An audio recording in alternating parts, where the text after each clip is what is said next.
আল্লামা তারেক মনোয়ারের ওয়াজ শোনা যাবে। আল্লামা যাকে তাকে আপনারা বলেন, তারেক মনোয়ার আমাদের দিনী ভাই, তিনি হ্যাঁ আল্লামা তারেক মনোয়ার, তারেক মনোয়ার আমাদের দিনী ভাই। তার কথার মধ্যে ভুল শুদ্ধ উভয় প্রকার আছে। যেটা ভুল আছে সেটা আলহামদুলিল্লাহ সেটা আমরা গ্রহণ করব না, কিন্তু যেটা ভালো কথা তিনি বলেন সেটা আমরা গ্রহণ করব। কোরআন হাদিসের অনেক পথ কথা তিনি বলেন। হঠাৎ এক জায়গায় শুনলাম তিনি বলছেন যে মসজিদের নাম আবার আহলে হাদিস হবে কেন? আহলে হাদিস মসজিদের নাম যে কেন হয়, কোন দুঃখে হয় সেটা তো আমরা জানি। আমরা আহলে হাদিস মসজিদ ইচ্ছা করে প্রতিষ্ঠা করি নাই। মসজিদ থেকে মুসল্লিদেরকে বের করে দিয়েছে, মেরে পিটে বের করেছে। বাগেরহাট চলে যান, কচুয়া থানা, ট্যাংরাখালী গ্রাম, ভালো করে মনে রাখবেন, মুখস্থ করে রাখবেন। বাগেরহাট জেলার কচুয়া থানার ট্যাংরাখালী গ্রাম, আব্দুল হালিম শিকদার, এই আব্দুল হালিম শিকদারের সপরিবারের জুমার দিন সালাত আদায় করতে গেল পাশের মাযহাবী মসজিদে, মেরে পিটে জামা কাপড় টেনে ছিঁড়ে তারপর মসজিদে বের করে দিয়ে বললো তোদের মসজিদে, এই মসজিদে সালাত হবে না। তারা বাড়িতে এসে কান্নাকাটি করে জোহরের সালাত আদায় করেছে। তারপরে আল্লাহ পাক তাদের একটা জায়গার ব্যবস্থা করে দিয়েছেন, তারা একটি আহলে হাদিস মসজিদ প্রতিষ্ঠা করেছেন। সেই মসজিদে বেশ কয়েকবার ওয়াজ মাহফিলে যাওয়ার সুযোগ আল্লাহ পাক আমাকে দিয়েছেন। আমি ওয়াজ করেছি, আল্লাহর বান্দারা গোপনে গোপনে দূর থেকে শুনে, ওয়াজ শুনে তাদের ভিতরে পরিবর্তন হয়ে তারা আবার আহলে হাদিস হয়ে গেছেন আলহামদুলিল্লাহ। এলাকার চেয়ারম্যান সহ আহলে হাদিস হয়েছেন। এলাকার চেয়ারম্যান কিছুদিন আগে মারা গেলেন। তিনি মসজিদের জন্য আগে জায়গা দান করেছিলেন, এখন মাদ্রাসার জন্য জায়গা দান করে গেছেন।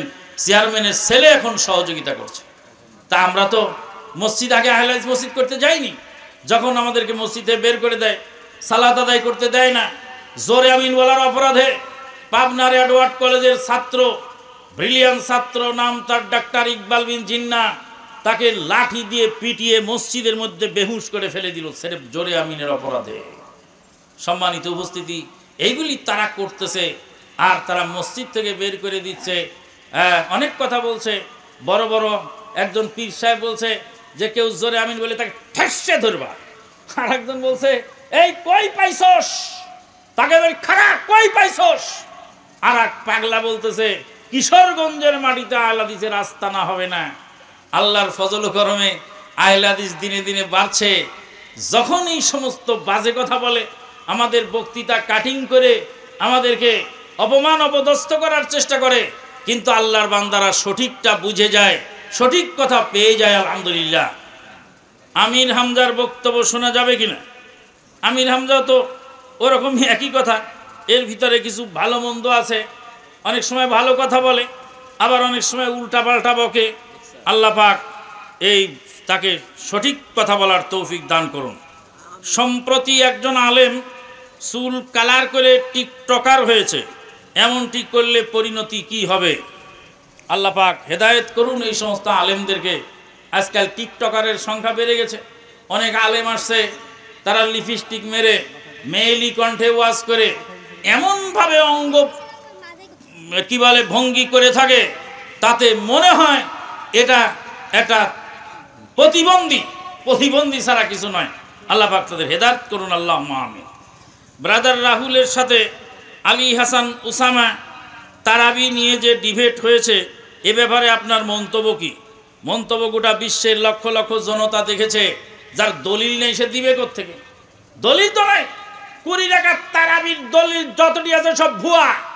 ভুয়া বলছেন নাসিরউদ্দিন আলবানী রাহিমাহুল্লাহ, আরে ভুয়া বলছেন ভারত গুরু আনোয়ার শাহ কাশ্মীরি রাহিমাহুল্লাহ। ভারতের হানাফি মাযহাবের বড় আলেম আনোয়ার শাহ কাশ্মীরি রাহিমাহুল্লাহ, তিনি তার তিরমিজির ভাষ্য গ্রন্থে আরফুস সাজিতে লিখেছেন যে 20 রাকাত তারাবির কোনো ভিত্তি নাই, এটা ভুয়া দলিল। তাহলে ভুয়া দলিল কোত্থেকে দলিল দিতে পারবা? দলিল আর দিতে পারবা না। মা আয়েশা সিদ্দিকা রাদিয়াল্লাহু তাআলা আনহা বলেন, আল্লাহর নবী সাল্লাল্লাহু আলাইহি সাল্লাম রমাদানেও 11-র বেশি পড়েন নাই, অন্য মাসেও 11-র বেশি পড়েন নাই। ওই সিটিংবাজ মুফতি যে বলবে যে এটা তো তারাবি নয়, এটা তাহাজ্জুদ, এটা তারাবি নয়, এটা কি তাহাজ্জুদ। তাহাজ্জুদ বলে যে জাতিকে ধোঁকা দেবে, সেই ধোঁকার কাজ আল্লাহ পাক মা আয়েশা সিদ্দিকার মুখ দিয়ে বের করে নিলেন, যাতে ধোঁকা দেওয়ার সুযোগ না থাকে। তিনি বলেন, রাতের সালাত আল্লাহর নবী রমাদানেও 11 পড়েছেন, অন্য মাসেও 11 পড়েছেন, 11-র বেশি পড়েন না। তাহলে রাতের সালাত কিয়ামুল লাইল তারাবি যাই বলেন না কেন, রাতের সালাত 11-র বেশি আল্লাহর নবী পড়েন নেই, রমাদানেও 11-র বেশি পড়েন নেই, অন্য মাসেও 11-র বেশি পড়েন নেই। আব্দুল কাদের সিদ্দিকীর গল্প শুনবেন। আব্দুল কাদের সিদ্দিকী গল্প বলছেন এক মহিলার স্বামী 5 কেজি গোশত এনেছে, গোশত সব বাপের বাড়ি পাঠিয়ে দিয়েছে। এখন খাওয়ার সময় ডাল ভাত, বলছে সর্বনাশী গোশত কই গেল রে? কয় গোশত বিড়ালে খাইছে। কোন বিড়ালে খাইছে? এই বিড়াল খাইছে। বিড়াল হাত পাও বেঁধে মেপে দেখে 4.5 কেজি। আমার গোশত 5 কেজি গেল কোথায়, আর বিড়ালের ওজন কোথায় গেল? তুমি যে বলছো যেটা তাহাজ্জুদ সালাত, এটা তারাবি নয়, তাহলে এটা যদি তাহাজ্জুদ হয় তো তারাবি কোথায় গেল? মা আয়েশা সিদ্দিকা রাদিয়াল্লাহু তাআলা আনহা যদি তোমার মতো বুদ্ধিমান হতেন, তাহলে মা আয়েশা সিদ্দিকা রাদিয়াল্লাহু তাআলা আনহা বলতেন, রমাদানে 31-এর বেশি পড়েন নাই, আর অন্য মাসে 11-র বেশি পড়েন নাই। তাই কি বললেন? তাহলে হ্যাঁ, কাইফা কানা সালাতুন নবী সাল্লাল্লাহু আলাইহি ওয়াসাল্লাম বিল-লাইল, নবী সাল্লাল্লাহু আলাইহি ওয়াসাল্লামের রাতের সালাত কিভাবে ছিল পরিষ্কার বলার পরে তারপরে আর এত কথা তুমি কোথায় খুঁজে পাও? বেয়াদব বোকা চাকর গেছে বাজারে, নুন কিনেছে 1 কেজি, লবণ কিনেছে 1 কেজি। কয় কেজি হলো? নুন 1 কেজি, লবণ 1 কেজি কিনেছে। আর বোকা চাকরানি নুন 1 চামচ দিয়েছে তরকারিতে, লবণ আর 1 চামচ দিয়েছে। এবার খাওয়ার সময় দেখে যে খাদ্য তো অখাদ্য হয়ে গেছে, খাওয়া যাচ্ছে না। এরে সর্বনাশী, খাবার তরকারি এত লবণ হলো কি করে? আল্লাহর কসম 1 চামচ নুন দিয়েছি, 1 চামচ লবণ দিয়েছি। বলে নুন এত বেশি হলো কেন? নুন 1 চামচ দিয়েছি। তাহলে নুন 1 চামচ দিলেন, লবণ 1 চামচ দিলেন, খাদ্য যেমন অখাদ্য হয়ে গেল। সন্ধ্যা রাত্রিতে তারাবি পড়বেন, আবার শেষ রাতে তাহাজ্জুদ পড়বেন। আপনি তো ওই চাকরানির মতো আর ওই চাকরের মতো। তারাবি পড়েন আর তাহাজ্জুদ পড়েন আর কিয়ামুল লাইল পড়েন, যে নামেই ডাকেন না কেন 11-র বেশি পড়ার সুযোগ আপনার নেই। সম্মানিত উপস্থিতি, মর্মে অনেক কথা আছে যেগুলি বলতে গেলে রাত ভোর হয়ে যাবে। মদিনা ইউনিভার্সিটির প্রবীণ প্রফেসর একটা ঘটনা না বলে পারলাম না। মদিনা ইউনিভার্সিটির প্রবীণ প্রফেসর বলছেন, তাখুদুনা কামিয়াতার রাসূল মা তাখুদুনা কাইফিয়াতাহু, রাসূলের কোয়ান্টিটি মানবা, কোয়ালিটি মানো না কেন? রাসূলের কোয়ান্টিটি ছিল 11, কিন্তু কোয়ালিটি ছিল লম্বা। আমরা রাসূলের কোয়ালিটিতে সালাত আদায় করতে পারছি না, এই জন্য কোয়ান্টিটি বাড়ায় দিয়েছি। আমি বললাম, স্যার এটা আমাদের ধানের ব্যাপারীরা করে, ধানের কোয়ালিটি যদি কম হয় তাহলে ধলতা মারে 2 নাড়ি। তা আপনার নামাজ রাসূলের নামাজের মতো অত সুন্দর হয় না দেখে আপনি একটু রাকাত বাড়ায় দিলেন। তাহলে ঈদের সালাত আমরা 4 রাকাত পড়ব, কেননা রাসূলুল্লাহ সাল্লাল্লাহু আলাইহি ওয়াসাল্লামের কোয়ালিটি আমরা মেইনটেইন করতে পারি না। ইদান নুসাল্লি সালাতাল ঈদ 4 রাকাতিন ইয়া শাইখ, ঈদের সালাত 4 রাকাত পড়ব। মা দুমনা লা নাস্তাতি আন নাতি বিকাইফিয়াতার রাসূল, রাসূলের তরিকায় রাসূল যেভাবে সুন্দরভাবে পড়েছেন আমি ওইভাবে সুন্দর পড়তে পারি না দেখে তাই রাকাত সংখ্যা বাড়ায় দিলাম। রাসূল যেভাবে ঈদের সালাত পড়েছেন সেভাবে আমি পড়তে পারলাম না, অতএব আমি বাড়ায় দিলাম। তখন স্যার বললেন যে মা ক্বালা বিহি আহাদ ফিল আলাম, পৃথিবীর কেউ এই কথা বলে নাই। বলে পৃথিবীর কেউ এই কথা বলে নাই 20 রাকাত তারাবি জায়েজ। বলে উমর ফারুক রাদিয়াল্লাহু তাআলাতে প্রমাণ আছে। বললাম নাসিরউদ্দিন আলবানী রাহিমাহুল্লাহ লা নুদাল্লিল ওয়া লা নুবাদ্দি, আমি তাকে পথভ্রষ্ট বলবো না, বেদাতিও বলবো না, কিন্তু 20 রাকাত তারাবি পড়া জায়েজ নয়, হাযা লা ইয়াজুজ।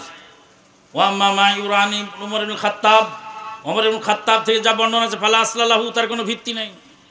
তখন মদিনা ইউনিভার্সিটির সিনিয়র প্রফেসর, নাম আমি বললাম না, তিনি আমার উস্তাদ, ঠিক করে হেসে দিয়ে বলছেন আল আমরু ওয়াসিলা তুসাদ্দিদ আলান নাস, এটা একটা কি বলে ব্যাপক জিনিস, এটা একটা সহজ জিনিস, মানুষের উপর জুলুম চাপায়ও না। তা আমি বললাম স্যার আমি জুলুম চাপালাম না, আপনি জুলুম চাপালেন। আমি বলি 8 রাকাত, আপনি বলেন 20 রাকাত জায়েজ, তো জুলুম তো আপনি চাপাইছেন, আপনি তো বেশি করে দিয়েছেন জাতির উপরে পরিশ্রম। আমরা পরিশ্রমও কম করি, নেকিও বেশি পাই। পরিশ্রমও কম করি, নেকিও বেশি পাই। সম্মানিত উপস্থিতি, কাজেই বুঝতে হবে জাহেল হাদিস মাসলাক কিয়ামত পর্যন্ত সঠিক থাকবে। এবং এটার দিকেই তাম বিশ্ববাসী ফিরে আসতে হবে। যদিও কয়েক বছর আগে মক্কাতে বেশি পড়তেছিল, তারাও এখন পুরে আহলে হাদিসের মাসলাকের কাছেই ফিরে এসেছে আলহামদুলিল্লাহ। বর্তমান তাপদাহ আমরা অতিষ্ঠ, এদিকে দেশে হিট অফিসার নিয়োগ দিয়েছে। আমরা এই তাপদাহ থেকে বাঁচবো কি করে? এটা কি আল্লাহর গজব? হিট অফিসার কি গো? হিট অফিসার তো আমরা শুনি নাই, দেখিও নাই, বুঝিও নাই। হিট অফিসার কি আপনারা জানেন? আল্লাহ পাক ক্ষমা করুন আমাদেরকে। আমরা তাপদাহ থেকে বাঁচার জন্য আগেই তো বলেছি, আমরা ইস্তেসকা করব, দোয়া করব, সাদাকা করব, দান করব, যাকাত পরিশোধ করব। আল্লাহ পাক আমাদেরকে কবুল করুন, আল্লাহুম্মা আমিন। ওয়া আখিরু দাওয়ানা আলহামদুলিল্লাহি রাব্বিল আলামিন। আসসালামু আলাইকুম ওয়া রাহমাতুল্লাহি ওয়া বারাকাতুহু। মাননীয় সভাপতি মহোদয় সমাপনী ভাষণ দিয়ে সমাপ্তি ঘোষণা করবেন। সুবহানাকাল্লাহুম্মা বিহামদিক আশহাদু আল্লা ইলাহা ইল্লা আনতা আস্তাগফিরুকা ওয়া আতুবু ইলাইক। আসসালামু আলাইকুম ওয়া রাহমাতুল্লাহি ওয়া বারাকাতুহু।